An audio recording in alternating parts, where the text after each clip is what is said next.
ఎందుకు జనసేన నుంచి బయటకు వచ్చారంటే ఏం చెప్తారు? అంటే మీరు మీ ఉద్దేశపూర్వకంగా మీ అంతటా మీరు బయటకు వచ్చారా? పొమ్మలు లేక వాళ్ళు పొగబెట్టారంటారా? హ్యూమన్ రైట్స్ వయలేషన్ ఈ రెండు నాకు నెక్స్ట్ అవినీతి ఇలాంటి ఏదైనా జరిగింది అనుకోండి, నా కంటి ఎదురకుండా జరిగితే నేను చూస్తూ ఊరుకోవాలి. పవన్ కళ్యాణ్ గారికి రాసిన లేఖలో తాత్కాలిక విరామం అని చెప్పి మీరు రాయడం జరిగింది.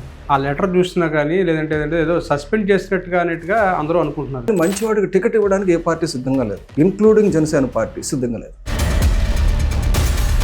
మీలాంటి మేధావులు జనసేన పార్టీకి అండగా ఉండాల్సిన తరుణంలో ఈ విధంగా మీరు పార్టీకి దూరం అవ్వడం ఏంటనేది కొంతమంది. కేంద్ర పంచాయతీరాజ్ శాఖ మంత్రిగా కిషోర్ చంద్రదేవ్ ఉన్నప్పుడు ఆయన లెటర్ ఏం రాశారంటే గవర్నర్కి, ఈ ముఖ్యమంత్రి నుంచి ఈ ట్రైబల్ ఏరియాస్ని కాపాడండి అని రాశారు.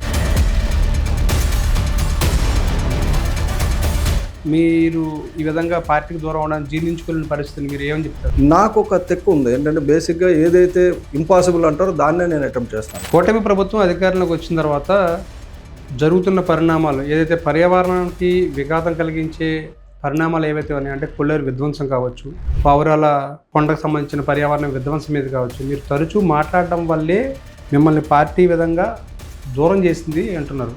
ప్రభుత్వం నుంచి మీరు పైకి ఎందుకు వచ్చారన్న పరిస్థితి లేదు. ఈ ప్రభుత్వం కూటమి ప్రభుత్వం, ఏ ఒక్కరి ప్రభుత్వం కాదు. చిరంజీవి గారు అదేవిధంగా పవన్ కళ్యాణ్ కుటుంబంతో చాలా సన్నిహిత సంబంధం. ఎందుకంటే మీరు పీఆర్పీ నుంచి ఉన్నారు, అంటే సుదీర్ఘకాలంగా కుటుంబానికి చాలా దగ్గరగా వ్యవహరించిన మిమ్మల్ని పార్టీ నుంచి బయటికి పంపించిన తీరు అవమానంగా అనిపించలేదు సార్? ఇప్పుడు పెద్ద తెల్ల కాగితం మీద చిన్న ఒక చుక్క పెడితే అసలు మొత్తం తెల్ల కాగితాన్ని మర్చిపోయి చుక్క గురించి ఆలోచిస్తున్నట్టు సమస్యలు కోటాను కోట్లు ఉన్నాయి. నాగబాబు గారు కార్యకర్తలని మాట్లాడించే ప్రయత్నం చేయకుండా వాళ్ళని వారించే ప్రయత్నమే చేశారు.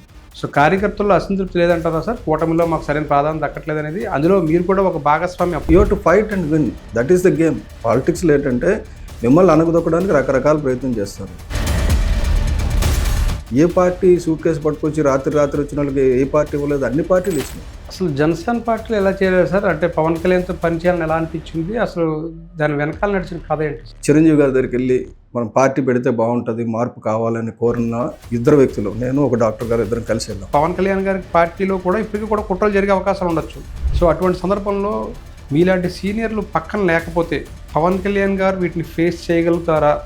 ఏదైనా తప్పు చేస్తే సోషల్ బాయ్కాట్ ఉండేది, సోషల్ స్టిగ్మా ఉండేది. ఆంధ్రప్రదేశ్ ఏర్పడిన తర్వాత కేవలం డబ్బు ఉంటేనే రాజకీయం, డబ్బు లేకపోతే రాజకీయం లేదు. అది కూడా కొద్దిగా ఇనీషియల్గా 10, 15, 20 సంవత్సరాల వరకు బాగా నడిచింది ఆంధ్రప్రదేశ్ కూడా. బాగా దగ్గర నుంచి చూసిన పవన్ కళ్యాణ్ గారి శైలిని కానీ లేదంటే కనుక ఆయన యొక్క ఆలోచన విధానం కానీ చూసిన తర్వాత మీకు ఏమనిపించింది సార్? ఏం చెప్తారు?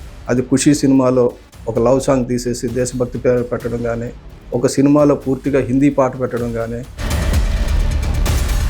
ఈ నేషనల్ ఇంటిగ్రేషన్ మీద ఆయనకి విపరీతమైన ఇచ్చి ఉంది. 2 చోట్ల పోటీ చేసిన తర్వాత ఓడిపోయిన పరిస్థితుల్లో ఆయన్ని 19 నుంచి 24 వరకు చూసుకుంటే కనుక వైఎస్ఆర్సీపీ పదే 2 చోట్ల ఓడిపోయారు అనేదే పదే ఆయన పిన్ పాయింట్ చేసేది. నియంతలే పాలించాలి, జగన్మోహన్ రెడ్డి లాంటి నియంత మంచిదే పాలన, కానీ మంచి నియంత అయితే పర్వాలేదు.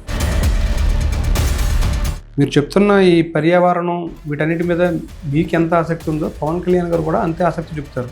Let us all work together for a better environment, for a better future, for the next generation, younger generation గురించి మంచిగా మనం చేయాలి. పర్యావరణ పరిరక్షణ దాని మీద ప్రజలందరూ భాగస్వామ్యం కావాలని, ఆ విధ్వంసాన్ని పవన్ కళ్యాణ్ గారు కూడా ఆపలేని పరిస్థితి ఉందంటారా? దీంట్లో ఎవ్వరూ తక్కువ తినలేదండి, అందరూ దూరలే. అంటే కాంగ్రెస్ దగ్గర నుంచి, టీడీపీ దగ్గర నుంచి, వైసీపీ దగ్గర నుంచి, ఇప్పుడున్న కూటమి ప్రభుత్వం కూడా